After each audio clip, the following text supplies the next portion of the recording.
नमस्कार साथियों, अगर आप भी जानना चाह रहे हैं कि आखिर आरआरबी एनटीपीसी क्या है, इसके बारे में पूरी जानकारी जानना समझना चाहते हैं कि आखिर इसके लिए क्या योग्यता चाहिए, पद, सैलरी, चयन प्रक्रिया और भी बहुत सारी बातें जो आरआरबी एनटीपीसी के रिगार्डिंग आप जानना चाहते हैं, तो इस वीडियो के अंदर पूरी जानकारी आपको देखने को मिलेंगे। नमस्कार, मेरा नाम मिट्टू है और आप मोटिवेटर मिट्टू को देख रहे हैं। तो चलिए साथियों समझ लेते हैं कि आखिर आरआरबी एनटीपीसी क्या है, इसके बारे में संपूर्ण जानकारी को साथियों। ठीक है, तो चलिए सबसे पहले हम समझ लेते हैं कि आखिर आरआरबी एनटीपीसी क्या है। देखिए, एनटीपीसी मतलब नॉन टेक्निकल पॉपुलर कैटेगरीज, यानी यह भारतीय रेलवे द्वारा आयोजित की जाने वाली सबसे बड़ी और लोकप्रिय राष्ट्रीय स्तर की परीक्षा है। इसके माध्यम से रेलवे में गैर तकनीकी यानी कि नॉन टेक्निकल पदों पर भर्ती की जाती है साथियों। ठीक है, तो अब आप समझ चुके होंगे कि आखिर आरआरबी एनटीपीसी क्या है, लेकिन इसके बारे में पूरी जानकारी हमको समझना है ना। तो चलिए ना समझते हैं साथियों, क्या ही दिक्कत है। देखिए, सबसे पहले हम समझ लेते हैं इसके शैक्षणिक योग्यता के बारे में साथियों, यानी कि क्वालिफिकेशन के बारे में। तो इसके लिए 12वीं पास स्तर के भी कुछ जॉब्स होते हैं, यानी कुछ वैकेंसी जो है वो 12वीं पास के लिए होते हैं, कुछ जो है वो ग्रेजुएट पोस्ट के लिए भी होते हैं।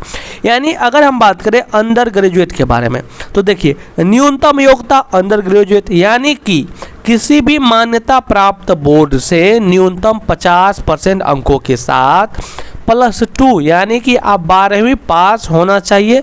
नोट SC ST दिव्यांग अभ्यर्थियों के लिए 50% की शर्त लागू नहीं है, इसको छूट भी मिलते हैं साथियों।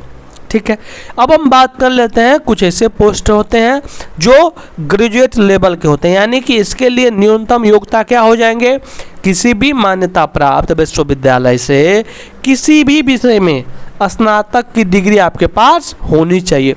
अंतिम वर्ष के छात्र आवेदन के पात्र नहीं होते, यानी कि अगर आप अंतिम वर्ष में हैं तो नहीं, आपको पूरा डिग्री चाहिए। इसके लिए मार्कशीट चाहिए, उसका नंबर लगता है, ये सब इसलिए ज़रूरी है। ठीक है, अब हम बात कर लेते हैं साथियों कि इसके प्रमुख पद एवं पदनाम के बारे में, जैसे कि station master and traffic assistant, यानी कि स्टेशन संचालक व ट्रेन आवागमन प्रबंधन। ठीक है, इसके बाद गुड्स गार्ड यानी ट्रेन मैनेजर, यानी मालगाड़ी एवं यात्री ट्रेनों की सुरक्षा। इसके बाद junior and SR colour come typist, यानी कार्यालय कार्य एवं पत्राचार के लिए। ठीक है ना। इसके बाद अगर हम बात करें कॉमर्शियल एंड टिकट क्लर्क, यानी टिकट बुकिंग व व्यावसायिक कार्य के लिए। ठीक है ना, तो ये चीज़ आप समझ चुके होंगे कि इसके प्रमुख पद एवं पदनाम के बारे में साथियों। तो अब हम आगे बात कर लेते हैं साथियों कि इसके लिए क्या आयु सीमा और छूट क्या मिलते हैं। तो देखिए, इसके लिए 18 साल से लेकर 36 वर्ष समान वर्ग की आयु सीमा है साथियों, यानी कि आरक्षित वर्गों हेतु आयु में छूट आपको देखने को मिलेंगे। जैसे OBC NCL के लिए आपको 3 वर्षों की छूट, SC ST को 5 वर्षों की छूट और दिव्यांग को जो है वो 10 से 15 वर्षों की छूट दी जाती है साथियों यहाँ पर। ठीक है, अब हम बात कर लेते हैं कि इसके चयन प्रक्रिया के बारे में। तो सबसे पहले आपके CBT 1 होंगे, यानी कि प्रारंभिक परीक्षा स्क्रीनिंग टेस्ट जो कि 100 अंक का। इसके बाद CBT 2 जो कि मुख्य परीक्षा फाइनल मेरिट 120 अंक इसी पे बनते हैं। ठीक ना। इसके बाद स्किल टेस्ट यानी टाइपिंग, साइको टेस्ट, ठीक ना, ये सब आपको देखने को मिलेंगे। इसके बाद आपका डॉक्यूमेंट वेरिफिकेशन एंड मेडिकल, यानी कि दस्तावेज सत्यापन वो मेडिकल जांच की जाती है। इसके बाद आप सभी का जो है वो जॉब लग जाता है साथियों। तो ये होते हैं चयन प्रक्रिया के कुछ चरण साथियों। अब हम आगे बात कर लेते हैं कि परीक्षा का अंक तुलना के बारे में, यानी कि एग्जाम के क्या पैटर्न रहने वाले हैं इनके बारे में। तो सबसे पहले GA की बात करें तो इसमें आपके जो है वो CBT 1 में 40, यानी कि CBT 2 में 50 मार्क्स, यहाँ से 40 CBT 1 में 40 और CBT 2 में 50 देखने को मिलेंगे। गणित में CBT 1 में 30 और CBT 2 में 35 मार्क्स। इसके बाद रीजनिंग में CBT 1 में 30 और CBT 2 में 35 मार्क्स आपको देखने को मिलेंगे। महत्वपूर्ण बिंदु की अगर हम बात करें तो दोनों परीक्षाओं में समय सीमा बात करें तो 90 मिनट और प्रत्येक गलत उत्तर पर आपको 1/3 की निगेटिव मार्किंग लागू होती है साथियों। ठीक है, तो यहाँ तक आप लोग समझ चुके होंगे।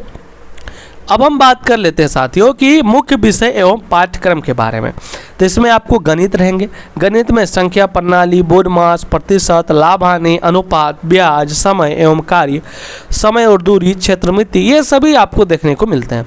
रीजनिंग में बात करें तो सादृश्यता, कोडिंग डिकोडिंग, रक्त संबंध, कथन निष्कर्ष, पहेली, वेन आरेख, दिशा ज्ञान, ये सभी आपको देखने को मिलते हैं साथियों। इसके बाद हम बात करें सामान्य ज्ञान में तो आपको यहाँ पर करेंट अफेयर्स, भारतीय इतिहास, भूगोल, राजनीति, रेलवे तथ्य, सामान्य विज्ञान एवं कंप्यूटर के प्रश्न आपको देखने को मिलते हैं साथियों।